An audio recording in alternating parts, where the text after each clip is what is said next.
Welcome to Acquire Connected, a podcast that is your compass in the world of data across environmental, social and governance. Welcome to the first season of the Acquire Connected podcast. This podcast features interviews with thought leaders and technology experts who are tackling data management challenges in the geoscientific, environmental and social performance industries and their impacts on the Earth's resources, the natural environment and the communities around them. I'm Jamie Nobbs, your host for this podcast, and today we sit down with Maritha Erasmus, the Social Intelligence Value Stream Leader at Acquire, and Loyiso Ndlovu, Head of Sustainability and ESG at Sibanye Stillwater. In this episode, we look at the S in ESG, how do we define it and measure it, both within the context of South Africa, who have strict reporting regulations around social performance, and also at a global scale. We also look at some of the challenges faced by businesses working on improving their social performance, particularly when it comes to data management. And then we look at the future state of social impact reporting. Let's get into it. Thank you for joining us today. It's great to have you on here. Maritha, can you tell us a bit about yourself and how Insight came to be the social compliance solution that we know it to be today? Thank you, Jamie. I landed up in the mining industry really by chance 18 years ago. Firstly, working with Tepa Development. It's an agency within South Africa in the mining industry that worked with migrant workers. And my initial introduction into mining was to write social and labour plans, which is a regulatory document within South Africa outlining how mining industry will mine socially sustainably. And later I joined a consulting firm and we specialized in social impact studies and sustainability studies within South African mining industry, and also in writing these social and labour plan strategies, but also in implementing the strategies for clients.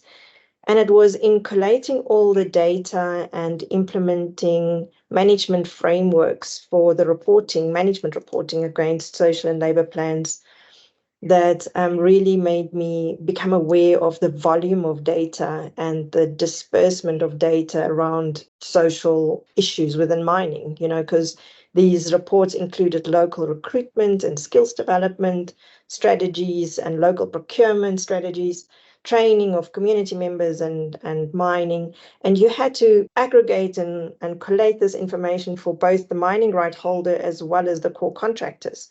And we had these death by Excel worksheets, of multiple sources of information to collate the information and present it in quarterly forums where management could discuss the progress and risks associated with the implementation, which would then roll up into annual reports.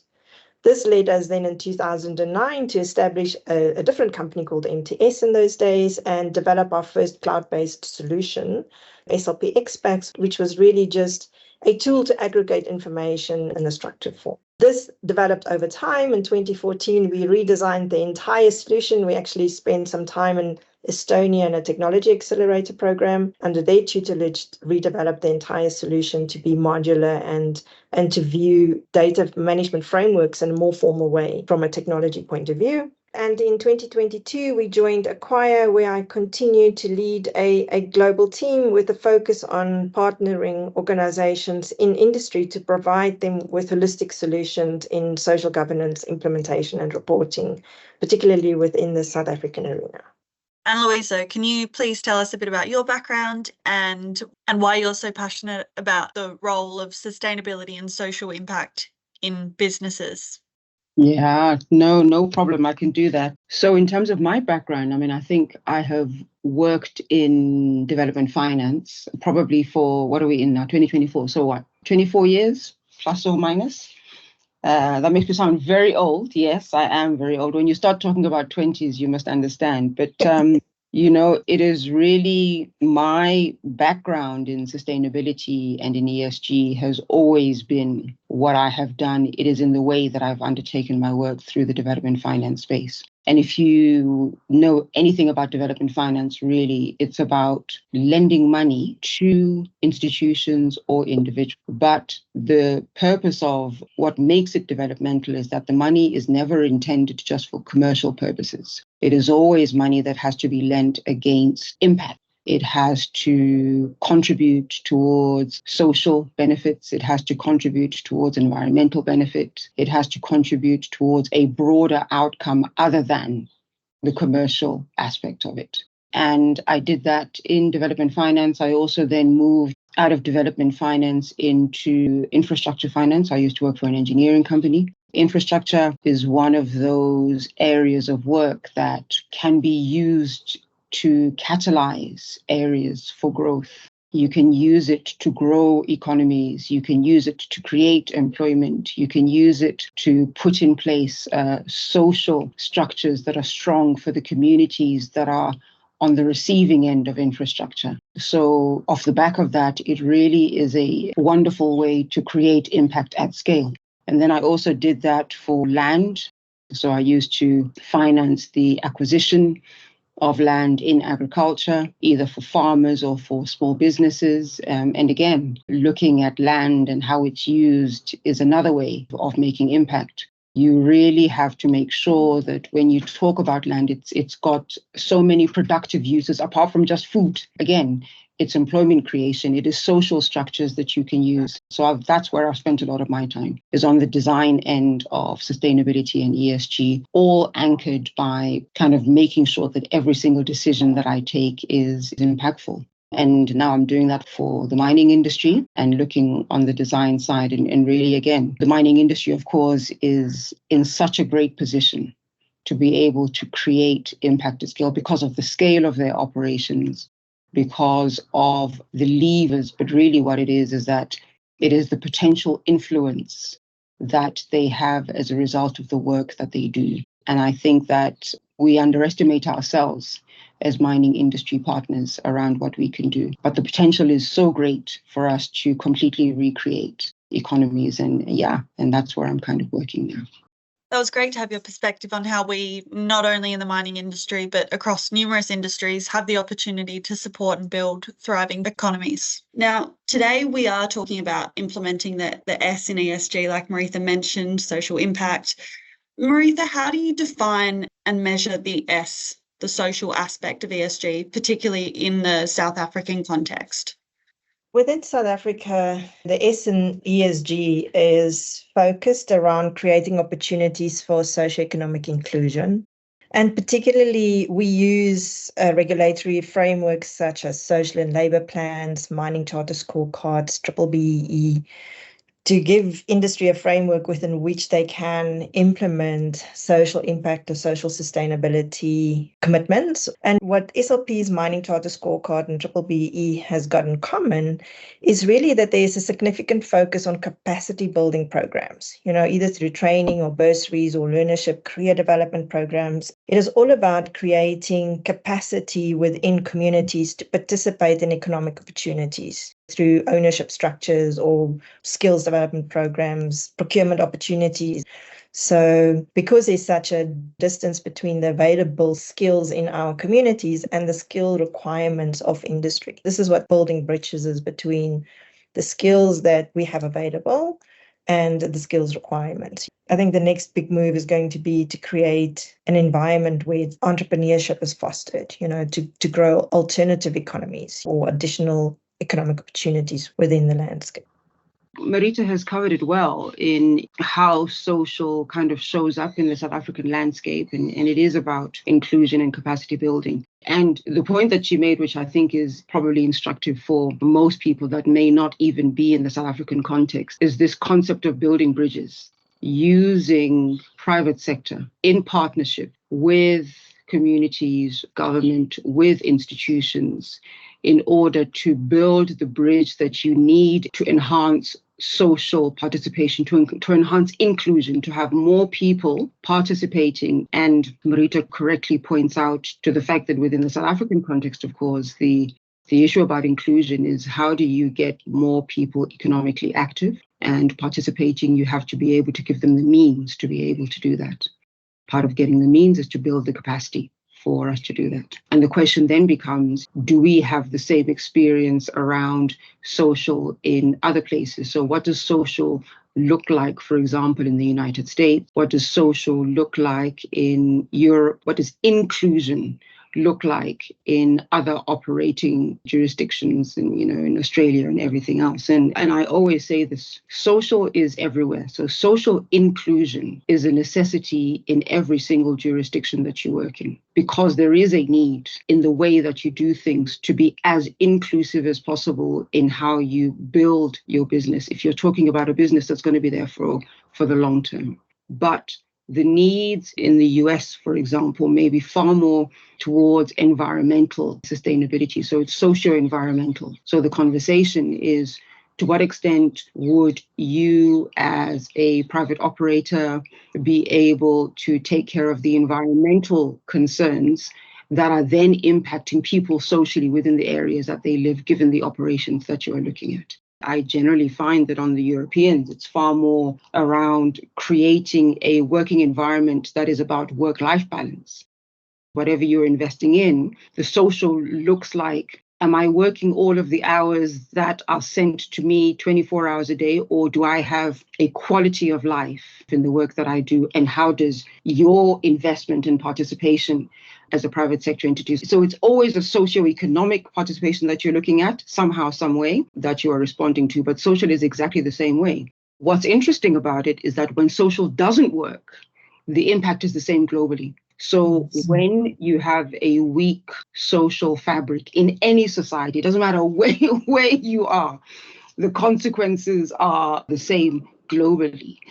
And I used this as an example the other day. So when there were the strikes in France about working hours and pensioning, and I said it's exactly the same. It is social instability based upon potentially investment really that hasn't been made in building a quality of life for people in the way that they wanted. And it shows up in exactly the same way. So the strikes in France are going to be exactly the same as the strikes in South Africa for other things, that may be there. So from where I sit, social is absolutely essential in creating long-term collaboration and participation in the way that businesses function. That was really insightful, hearing both in a South African context and from a global perspective, the different ways that social kind of evolves in businesses. In terms of regulations, particularly maybe in the mining industry, are you seeing the same social performance expectations globally, or are some countries still catching up, Loyiso? No, I think that they're definitely starting to catch up. And like I said, it's because, generally speaking, if you look at regulations and you look at whether different countries have got a mature level of institutions, or do they have an institutional structure that is able to be responsive to the needs of people on the ground, and are they mature? That's what I mean when I talk about mature. Generally, where those structures are mature, they are able to look at social performance in a very different way. And what I find is that there is definitely a push towards increasing social performance and towards recognizing social performance within sustainability. There is definitely a recognition that where it is not present, in fact, it is a weakness in the sustainability story. So you can't talk about sustainability and talk only about the environment and talk only about governance to the exclusion of how social shows up, because actually it's your link to the environments within which you operate. In particular, there are bodies that are definitely beginning to do a lot more work on social performance and how social performance shows up. And they're beginning to put in place either performance expectations or some type of certification for what is expected. On the regulations, though, what I find is, I think, of course, you guys being in the European side, you know that all of the disclosures that, of course, companies now need to make is definitely beginning to have an influence on how people are understanding their role in sustainability as a whole, by the way, not only on social, but it is putting at the top of the agenda sustainability, the responsibilities we have for social inclusion, and to what extent companies have to be considering social as part and parcel of their day-to-day. It's not a nice to have. And those regulations are not changing, whether it's the European Union that's putting in new disclosures. The US has also done the same thing on the New York Stock Exchange, and they've recently approved some legislation for disclosure. So definitely the regulations are changing, disclosure is changing, and that has to push all of us to do this in a far more systematic and focused way than we have done before. So when we look at how we can approach social compliance and regulatory commitments in a more systematic and focused way, naturally we need to look at how we're managing the information we collect. In terms of data management, what are some of the challenges or barriers that you see companies facing when looking at improving their social performance? Perhaps, Maritha, you can speak to this from a South African perspective, and then Loyiso from a more global perspective. No problem. Yes, from a data management point of view, social data is dispersed in the organization. It's not hosted in one place. So the challenge is, firstly, it's dispersed in systems, and then it's dispersed across operations or sites. So it's dispersed in more than one way, and often through more than one type of company. You know, within mining in South Africa, it's the mining right holder, and then they've got core contractors doing the actual mining. And so in their social data, dispersed in various systems at their operation. So you can see how the data is fragmented and fractured across many different places. Some of the data might be in informal ERP kind of systems, like a payroll system or a training system or a procurement financial systems. Some of it might be on Excel spreadsheets. Some of it might live in people's minds and hearts. You know, it might even not be formally captured anyway. So I think aggregating data from dispersed locations is the first challenge, and then organizing that data in a format that can be used to either report on or make decisions from. That takes an inordinate amount of time if you don't have a tool to do it for you. You know, if it's people aggregating data across different places into, for example, an Excel spreadsheet, and then organizing that data to make a decision, and then you've got no way of actually validating the information. So it is really then, if you don't have a fit for purpose tool to do it for you, and that you can then drill back down into the numbers to validate the information and have longevity of intelligence, that's a massive challenge for industry in South Africa. Because if you don't have that validation of your data, you can't report transparently, because you can't reproduce the same result, because you've lost the underlying granularity of the data along the roll-ups along the way. You know, so if you, for example, report that you've got 20% local recruitment, or you employ 20% of the people across your organization from the community, but you can't produce the names of those people if somebody asks for it, there's no transparency. That attacks your credibility. And credibility and transparency in the development of a social license to operate is very important, I'm sure globally, but particularly in the South African context. If you are challenged with the aggregation and the organization of your data, you can't really track your progress over time. You know, so the ability for you to be accountable or to hold management accountable, that brings the next challenge to the fore. And also measurable, you know, can you show progress? So all of those things are very closely intertwined, and making the social data side, you know, social performance data, really abstract and hard to frame and report on and develop implementation strategies around it. So that is the key challenge that I see within South Africa. For companies that have got a more mature data governance process in place, we saw this changing first within financial data and then environmental data. You know, those data governance processes matured. And we're seeing the move towards maturing data governance processes around social data now as well. So I do believe that, you know, the challenge is recognized, and companies are starting to mature the frameworks within which they manage their social data. One of the ways in which we see that happening is that people data for core contractors are starting to flow into mine ERP systems, which in the past you didn't see that, you know. So that's just one of the things that I'm starting to see changing within industry around social data.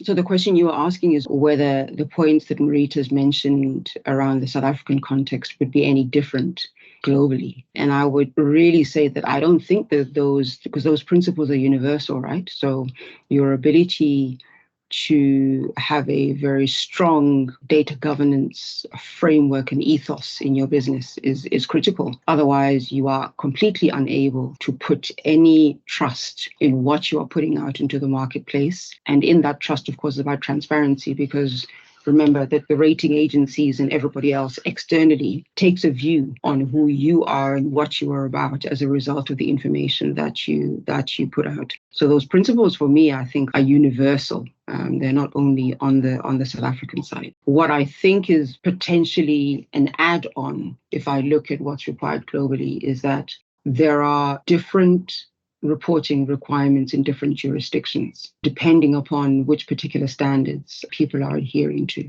So if a company decides that they would like, for example, to adhere to one particular standard as a way of evidencing their responsible mining, that kind of presupposes a specific type of data structure that they have. And then I decide, no, because my clients don't like this particular standard, I'm now going to go against this particular standard. And then it now means I must change. So that can be challenging because actually all you're really doing is you're adding on layers of reporting and data that you need. So you need even more data in order to be able to report. So if you're a company like us, that potentially, I think we report against, and my colleagues are not going to be happy, we probably report against kind of like 7 standards. So they get very unhappy because it's 7 different sets of data that they then need to keep. And my job is to say, actually, what we really should be doing is pulling together this data as one, and then it is completely irrelevant who I'm reporting against, and it becomes the home of data. So to Maritha's point, I need to be as systematic and as detailed as possible in the work that I'm doing and make sure that the data is authentic and is real and is owned properly where it should be owned. And then who I report against becomes irrelevant because I can simply elicit what I'm looking for and report to whoever, because that's what enables me to better decisions. So globally, it really is around, people really get challenged around standards. They get challenged around multiple reporting that they have to do. But the challenges on the systems are exactly the same. You need to be able to work across systems, and it is dispersed and there is no consistency. And all of it is around the discipline that you really need to implement inside your organization for data across the organization. Otherwise, you're just going to get nonsense coming out of it. You just cannot do what you need to do if you don't have that type of ownership across the board.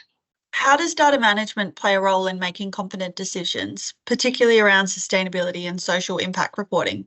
You've touched on transparency and the aggregation of data, but is there anything else that you would add to that in terms of how data management plays a role in making confident decisions?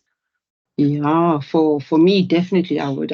In fact, I'd start off by saying that for us, it is definitely around being able to measure the impact that we have. So if I don't have a very clear understanding of who is benefiting from the work that I am doing, and is it what I want to be happening? So am I clear enough that, yes, this is the work that I'm doing. My intention is to be able to impact this area and to serve and to support these particular people in the following way. If I don't have information about that, about where I was before, who it's delivered to, and then be able to close the loop on whether there's been any difference, then I just can't measure it. I can't talk with any certainty about the impact that I have had through all of these interventions. So it does become about impact in the end and outcomes. If I take us back to the beginning, I've said that the mining industry really has the ability to create a lot of change because of who it affects in the way that it does.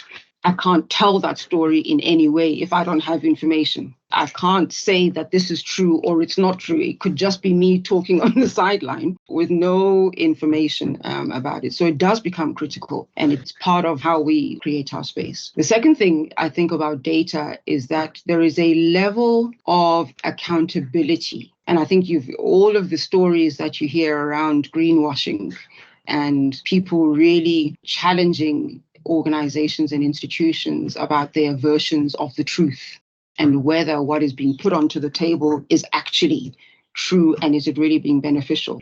Nobody wants to be on the receiving end of a greenwashing conversation. So you really have to be clear about what you're doing, why you're doing it, and who it's supposed to be able to impact. You are unable to engage meaningfully without data. You're just talking rhetoric. I don't know whether there's anything else that you can think of, Maritha. One other thing that really stands out to me in support of, what Loyiso is talking was about framing the outcome beforehand, and then with credibility and accountability, talk back to the outcome that you framed, whatever that was, whatever the commitment is. I think the second or another really important aspect for me is accessibility to information. So if you report once a year backward looking on what happened the previous year, and in order to compile this report takes you 3 months or 4 months with a degree of transparency or accountability, you will always be backward looking. So if you need the information to be accessible during the course of the year, so you need to be implementation minded so that the roadblocks before you need to report on the roadblocks. You don't want to find out about your roadblock during your reporting phase, at the end of the year. So that gives you then the opportunity to make strategic decisions because you've got access to the information on an ongoing basis, and it can inform the decisions you make operationally during the implementation. So for me, that is key, from this decision-making point of view, is access to your information on a continuous basis. So keeping transparency, accountability, and accessibility in mind, what would you say are some of the best practices for collecting, analysing, and reporting on social data? I'll leave that to you, Maritha. You're the best stats and analyst, and you're the one that's best able to frame some of those and the practices. And I mean, from my side, really, all I would say is, and I think it's a point that I mentioned before, it's really about consistency. It's really around, implementing data governance within organizations. Well, one, defining it. So I'm not sure that there are very many organizations that have data governance framework that goes down to that level of detail. And as you go down to that level of detail, of course, because you're dealing with social issues, remember, you're collecting primary data. You're collecting information from source right at root. It's not just about information that is sitting within systems. You often have to go right down to the root level. And that's a completely different type of discipline. So your ability to be able to collect that information in a consistent way, meaningfully, and people know what it is that they need to collect, I think is a challenge. And then you have to be able to frame a whole level of ownership around that data. So individuals understanding that little dot that they forgot inside the line has an impact on what I'm reporting. So if the dot is in the wrong place, it's a problem. You can't do that. And teaching people how to own and take responsibility for that information and for data that they're collecting. And for the fact that you can't decide that normally because you collect data on a Monday, I'll now collect it on a Tuesday because it suits me. Again, there's an integrity that you lose when you don't do that kind of data collection in a formalized way. The analysis becomes a little bit easier when you know that you've got the basics in place, because the analysis, especially from colleagues such as Maritha and the systems that they have, you really do have the ability to be able to disaggregate that data and chop it up and relook at it in different ways.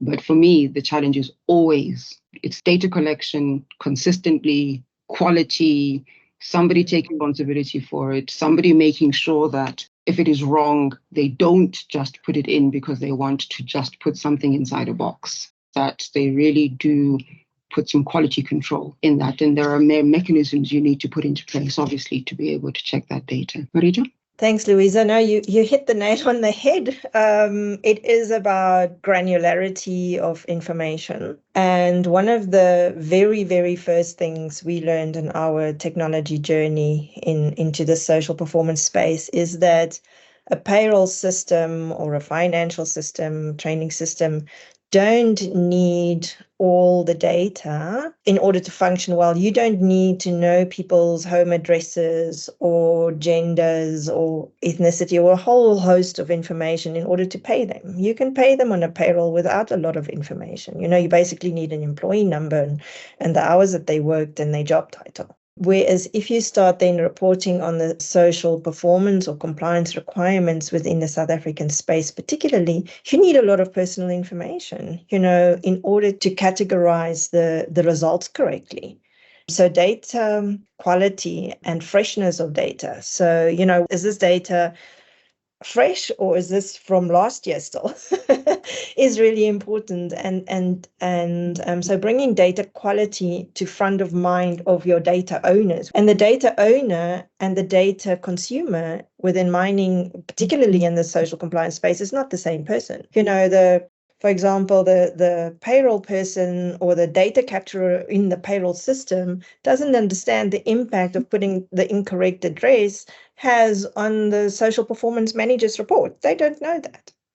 So it is really for people to understand the impact of, or even maybe missing information. They might be just not filled in because who cares? From their perspective, they've put the key fields in, and so their job is done. But now your reports don't align because the one report has got a different total than the other report because there's some missing information in the one section that impacts the quality of this report that wouldn't impact the quality of that report. So absolutely, accuracy on a granular level is really, really important. And for people to understand that are not necessarily impacted by the quality of the information. So it does filter down the layers of the organization. And we see that in companies where their data management frameworks are more mature from a social performance point of view, and they use the information to make decisions, the importance of the accuracy filters down. So, obviously within technology, you can build tools, and we have built tools that will show you the data quality. And our clients that engage with the tools, their data quality is a lot higher than the clients that don't engage with the tools. And it's just because in some clients, their data governance maturity is more advanced than in other clients. So it really is about using the tools that you have or the information at hand to improve how you treat data within your business down the line, all the way to where it starts, where it enters the framework. Data is just information, then just not treat it well, or even treat it in a transactional way. Still, they only treat the data to get the transaction they want. But it's only when data starts to be treated in a transformational way, informing decisions, that people really understand data as an asset within the organization, that you see this filter going down from people using the data accuracy tools to inform management, to inform the payroll people. I'm just talking about payroll because it's a really easy example, but it goes across HR, training, procurement, finance. It goes through all of your system. That granularity of accuracy needs to really start within your host system, and understanding that completing all of the fields accurately is important, starting with your payroll administrator, for example, because it does filter up, during your reporting. So for me, that really is an important aspect from a data governance point of view, is that granularity and the accuracy. Because it needs granularity of primary data, aggregating that information then and sorting it in a way where you take the volume of data and you distill it into sensible criteria for the business. I would say that is the next important aspect around the data governance, is to simplify it again when it gets through the level. So there's a lot of work that happens between the granularity of the data and then distilling it. So you take the noise away, if I can call it that.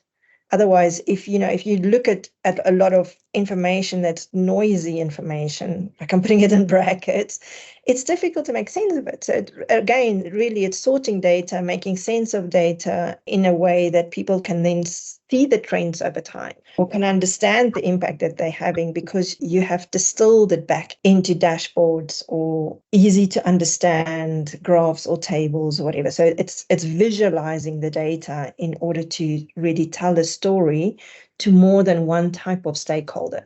Whether you want to tell the story to your shareholder or to your community or maybe your worker representation, they want to see different stories or different angles into the story. So even though the base data is the same and it's still transparent, it's the same version of the truth showed in different ways. So sensible to the stakeholder looking at it. So that's the next step that I would just highlight. I agree, and love what you said there about understanding how data can be transformed to make decisions rather than just seeing a number on a piece of paper or in a spreadsheet. People can start to see the importance. It means people can start to see the importance behind each value they input into a social performance solution. We have one last question to finish on. What does the state of social impact look like, and how will this impact our data management practices into the future? Yeah, that's a really interesting question. I actually think Maritha has already started to answer that in how she talks about the maturity of data and using data as a transformative tool to really help you make decisions or to plan, for that matter. And it goes back to the point that, that I made earlier on as well about planning with the end in mind.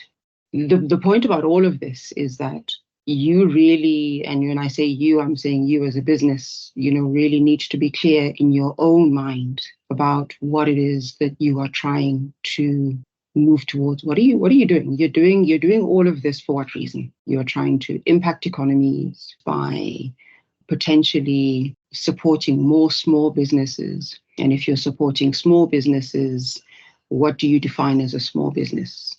And it is a small business in what area doing what? And if you can get more small businesses, then you're making the assumption that more people tend to get employed if you're in a country. And in fact, in most countries, the largest majority of employment actually comes from small businesses. It doesn't come from the big players. It is the small, plumbing companies. It's the small courier companies. It's the very small businesses that really provide the largest proportion of employment. And I'm using that as an example. And the point is then, from a social side, you've got to be able to design the end. And when you design the end, then work backwards around what data sets you need in order to be able to have the type of impact that you would like, all the way down to who should be collecting the data. So whose job is it to be able to, once you've decided that this is a small business, is what is it that they're going to capture on a form? This is a small business, Loyiso runs it, and you can't just say it's Loyiso's business. It must be, do it properly. Capture the full set of information. And that's the potential for social impact, is you really get the opportunity to influence and to completely redefine spaces as a result of understanding what it is that you're trying to do, using your influence and using the information that you have at your disposal. Maritha also made a comment earlier on when she talked about social and labor plans. South Africa, in a sense, is in a better position than other spaces because they have a legislative framework that compels organizations to commit to, for example, skills development. Other countries don't have that same framework. But to the extent that you have to commit to skills development, would you rather not be committing to skills development that is about building a future for the organization? So the question is, you really need to be sending people to talk about renewables. So who's going to be able to maintain, for example, the solar panels that are now being put onto houses? Who's going to be able to maintain and install in a community environment all of this new technology that you're bringing in? So when you're talking about investment in social and labor plans, it's investing in those skills that are required to support future growth for what this economy is going to do. That's the opportunity. And that's what I mean when I say mining has the opportunity to change landscapes, because it is that bridge. You can choose how you invest that money. You can choose what skills you bring to the table, and you can choose which economies you are supporting in order to be able to transform places and spaces socioeconomically so that people can move. And that's the greatest opportunity that there is. So that's how I see it really changing. Thank you, Loyiso. Yes, the old saying that what you measure is what you manage, really, from a social performance, a social impact point of view, speaks to me to the data as well. Once you start measuring in the beginning of the measuring period, it is normal for it to be chaotic and immature because it's a new thing that you're starting to do. But if you are committed into the framework or the outcomes that you've set yourself as an organization, whether it's in South Africa or globally, as Loyiso mentioned earlier on as well, it's not about gathering data to report to a particular framework. It's about gathering data to report to your outcome that you've set yourself as a company, or a strategy, a legacy that you want to leave behind. And globally, there is now the impetus to be socially aware, more aware on the impact on the community, but also the community's impact on the organization. It's a big part of the discussion globally now. Where in the past the conversation was different. So companies are realizing that they need to mature their data governance structures around social because they have to report on it. And so you get this moving around in chaos and exploring and understanding. We're in that phase now, globally, where South Africa was in 2009 and 10 and 11. And then you started to see maturing systems and frameworks, and the leaders in the industry started to implement things early 2014 in South Africa. But globally, we're just in that space where companies are grappling with the social conversation, the social impact conversation, and trying to understand the frameworks and what they need to do in order to report to the frameworks. But we will see that maturing over time. So in 5 years, I see that the understanding will improve of what it is, and the data available and how we report on it will change because it would have matured over time as people start to understand the concept better and the conversations mature in the social performance compliance space, social impact space. Wonderful. Thank you both for sitting down and recording this episode with me. That marks the end of this episode of Acquire Connected, but also this season. We'll be back soon for another season. To find out when that is, make sure you follow us on LinkedIn.